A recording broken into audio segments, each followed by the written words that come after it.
No big deal here. Keep it rolling. Pretty big deal, I think. They have completed 129 laps. Still there down are there. only 5 to go when they cross the start-finish line. Hornaday to the inside of Bodine. Hornaday taking they make contact. Position. They bump as they go across the start-finish line. It's still Craftsman in front. Oh, here goes Hornaday. He slides across, and he will slide across the infield, and that will bring out the caution once again here at Lowe's Motor Speedway.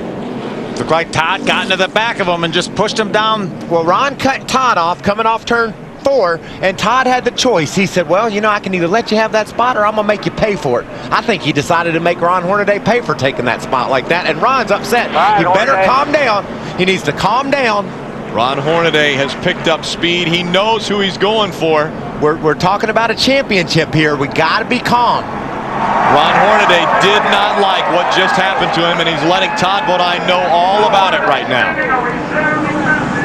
Well, as you said, Michael, Ron Hornaday didn't really quite have Todd cleared when he exited turn 4. Pulled right out in front of him. Look at the damage to the right front. Ron Hornaday coming into this race, your points leader, and now problems with the right side of that truck. Ray.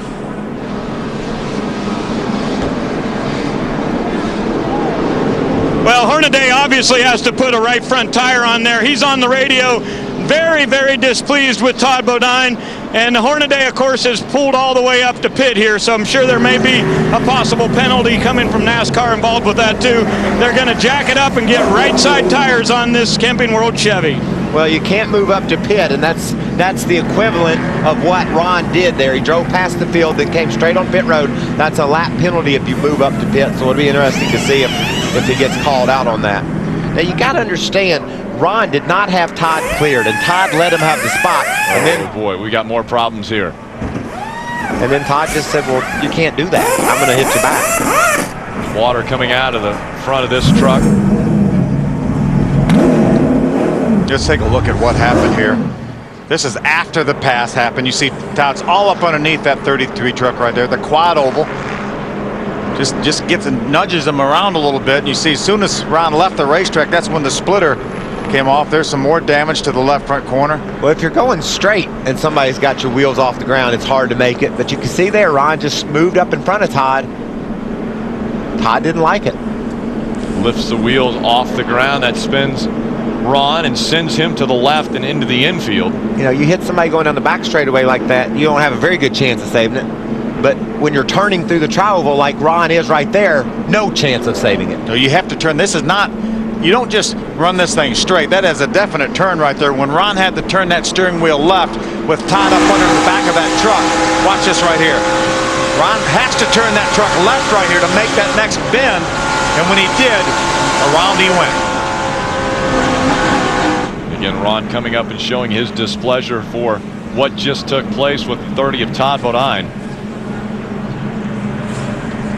Man, this could have been a huge points night for that Come in this next time. 33 truck. Rick Wren letting it Right go. side skirt's hanging on the side too there. And I think one guy who's still probably a little hacked off is Ron Hornaday. He's with Ray Dunlap. Adam Alexander. Sorry, Adam. There is no doubt plenty of frustration for Ron Hornaday, and we just saw the replay. Take us through what happened late in the race with Bodine right behind you. First of all, I got to apologize, Kyle Busch. He had a heck of a truck. We were going to have a good run. We were running him down towards the end before that yellow came out, but he knows I race him hard, and I got loose and got into him coming off the corner, and he got the short end of the stick, but my hat's off to him. Rowdy is on a roll, and it's fun to race with him. But the other deal, you're going to have to ask Bodine. We were pretty good friends, and it's a shame to put somebody's life in hand at 170 mile an hour and flat try to wreck them. And, you know, when you get loose enough and all that stuff. But when you flat try to take somebody out. But for one, Camping World Chevrolet looks pretty good, though. So that's all I can say. Mark Smith, heck of a job. We got a hole in the radiator, and she lasted. So that's all you can say. I mean, well, what a tough disappointment. He felt like that you wrecked him, and I know that there's always two sides to the story. So what did happen there on that late restart? Well, the bottom line is I did wreck him. Didn't do it on purpose.